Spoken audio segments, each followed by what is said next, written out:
Hi, this is Richard Moon with Geographic Solutions. Recently, I was introduced to Robert Forte, lead case manager for Metro Community Ministries in San Diego, and the co-chair of the Reentry Roundtable's Policy and Procedure Subcommittee. I was so impressed that I asked Robert if we could conduct an interview to commemorate National Second Chance Month. Geographic Solutions is the provider of the Virtual One-Stop Reentry Employment Opportunity Solution, or VOS-RIO. This is a corrections workforce portal designed exclusively for justice-involved job seekers. VOS-RIO helps individuals discover their second chance by providing the tools needed to quickly find meaningful employment upon release. In this final segment, Robert discusses Lifeline Inmate Services, his startup company that assists inmates with various services. Robert, tell me about Lifeline Inmate Services. Lifeline Inmate Services is the LLC. So I'll briefly share the story about Lifeline. So in 2004, when I was on my way back to prison, I actually was on the 7th floor in the San Diego County Jail. And I had some money and some jewelry in a safety deposit box. And I couldn't get to it. And so I sat around and I contemplated, and I asked my sister, I said, so go to the bank and ask them what they need so you can get in my safety deposit box. And so, make a long story short, they said that I needed to provide her with a power of attorney. It needed to be notarized. And I was just like, well, how am I gonna do all this from here? And so once I actually figured all that out, so I had my sister come to the jail. I had a professional visit with the notary, and I was able to get access to my belongings. Well, about a week later, I was on the phone, and a guy walked up to me and he asked me, he said, and this is jail jargon. He says, man, I wasn't ear hustling, but was you able to get somebody to help you with your situation? He says, and the only reason I'm asking is because I need to get to my money. I need somebody to help me. And I sat there and the light went off in my head. And I said, yeah, I got somebody that helped me. He says, well, do they charge? Can they help me? And I said, well, what do you need? And he told me, he says, well, I don't have any more money, but I do have money on my bank card, but my bank card's in the sheriff has it. I can't get access to it. And the light went off in my head. And so over the course of 6 months while fighting my case, I sat in the county jail on one floor, and I made almost $7,000 providing services to other inmates, using my sister and the notary as a service provider. And that's how Lifeline was created. And I was really nervous, not so much about it, but because I still had to go to prison. Yeah. And so my sister's a school teacher, and the notary lady, she had another profession. So I said, well, wow, you guys don't see this? And they were like, well, we got careers, and not everybody's meant to be an entrepreneur. Not Right. everybody wants to work for themselves. And so I shut it down, and I just basically said I paid everybody that I owed, and I ended up with about $3,500. And I said, well, okay, this is a good way to start my prison stay. But at the same time, for all 7 of those 9 years, I kept thinking that somebody's going to take my ideal, and they're going to run with it. And lo and behold, it was just actually like something that I think is biblical. God designed it for me, because when I got out, I actually started doing research on how to get this company started legally. I spent a lot of money trying to patent the ideal from an intellectual standpoint, and they kept telling me, you can't patent a hamburger, it's just a concept. And so he says, unless there's some software or there's something, that's, I can't forget the term, but anyway, I couldn't do it. And so I said, well, okay, I'm just going to start the LLC. And then all of a sudden, bail reform came in, and then the bail bonds and the legislator were arguing back and forth. And so what I did is I did my feasibility study on the jail population. And at that time, the jail population was almost like 6,000, 7,000 inmates. It was really crowded. And so once I set up and looked at what services I could provide, which are putting money on the inmates' books, vehicle rescue from impound if the vehicle is not being held as evidence, property pack and store or property pack and liquidate. So, because one of the things I realized about when you went to jail, if you don't have anyone, you're going to lose everything you own. Yeah. Not only that, you're going to become a burden on the state and the county because you're going to get an eviction and you're going to come out poor and have to get on social services. And so when I did my feasibility study, I didn't do the national average. I did 1% of the population, 3%, and 5% of the population, and I only looked at one basic service.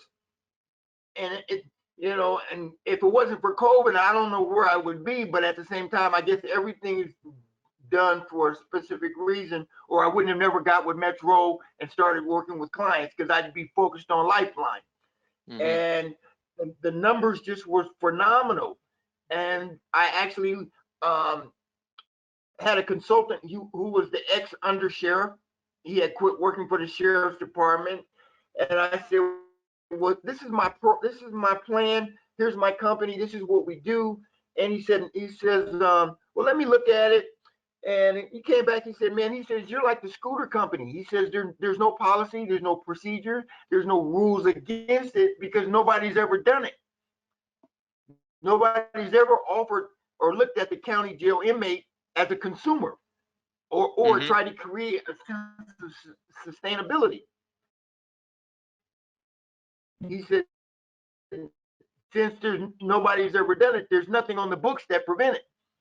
And once I understood that, it became about building relationships. And that's what I've been doing over the last 2 years now, is building a relationship with the sheriff's department and a relationship with parole and all the agencies. So I'm hoping by the end of this year, another form of me giving back is I'm going to give the inmate welfare fund, the inmates themselves, I'm going to give them 25% of my company for 2 reasons. 1, so I can have the sheriff assist me in making the company grow. And 2, so there can be a fund for post-release individuals getting out of prison. Yeah. Because all the money that goes in the inmate welfare fund comes from inmates. And I did a lot of research. I couldn't find any nonprofit funding for it. So mm-hmm. I couldn't do anything but stay for profit and just make it as cheap as possible. So that's how Lifeline came about. I needed it. And then once the bell went off in my head, I said, everybody needs this. Yeah. So we have 10 services. We're still in the infant stage, but we're LLC. And the only thing that kind of slowed us down was COVID. You have another new service for Lifeline Inmate Services. Tell us about that. So I'll share one of the last good things that's going on is that, Lifeline Inmate Services, which is LIS Consulting. I just entered into talks with the Sheriff's Department on a different level.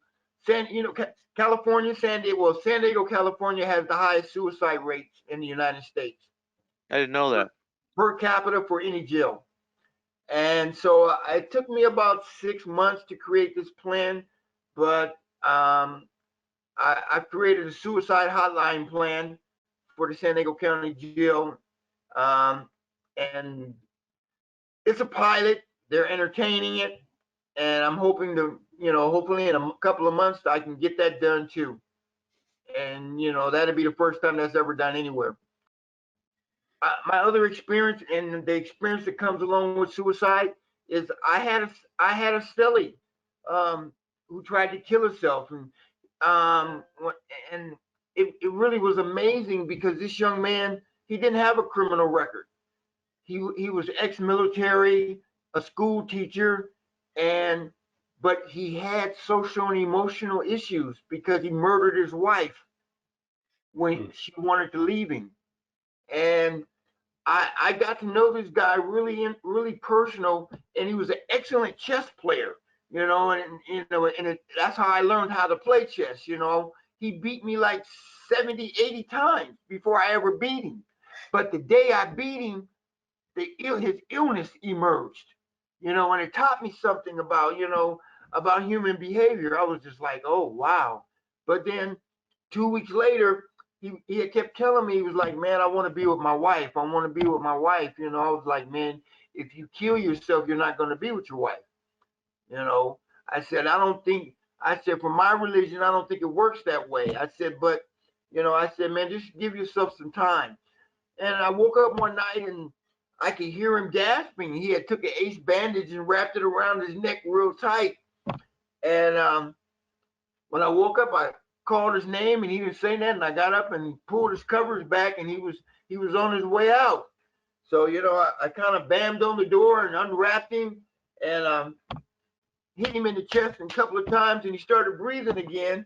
And, by then they came running to the door because I had bammed on it real hard, and they took him out. Lo and behold, the young man, he said, he helped me. He helped me. Well, the sheriff said I helped him commit suicide. What? Right. So I was stuck in a holding cell being interrogated. And one of the most profound things that I experienced in my life, prior to that incident with that cellie, I had another experience.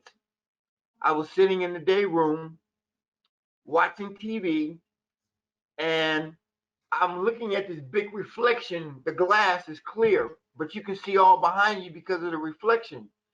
And I'm looking at this guy. He's on the second tier, and he tied a sheet around his neck and he tied it to the rail, and he jumped over the rail. And I don't know how I did it. I don't know if it was being in football shape or whatever, but I was able to catch this guy by his legs by pure luck before he broke his neck. And so, it wasn't like I got credit for it or a pats on the back, but how it played out is the same investigator that was investigating that guy's attempted suicide actually came back and was the investigator that was talking to me about my cellie. And I said, well, why would I try to help him kill himself? I just saved one other guy about a month ago.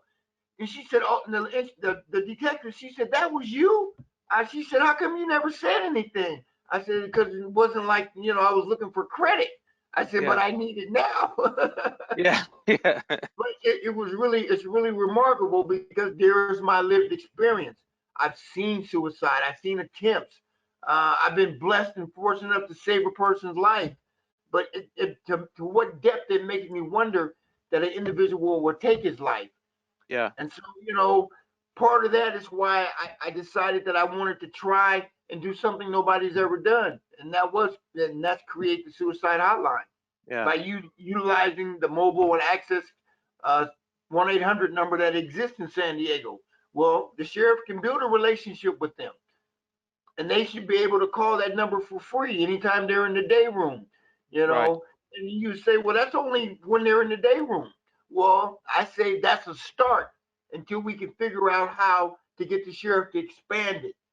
You know, one step at a time for me. So what I do is I appreciate you guys having me, taking time out for me to, share my experiences. I hope that it's beneficial for you and it helps somebody else also. Thank you for joining us for this final segment. We hope you've enjoyed all 3 segments. If you've missed any, please feel free to go back and watch them at your convenience.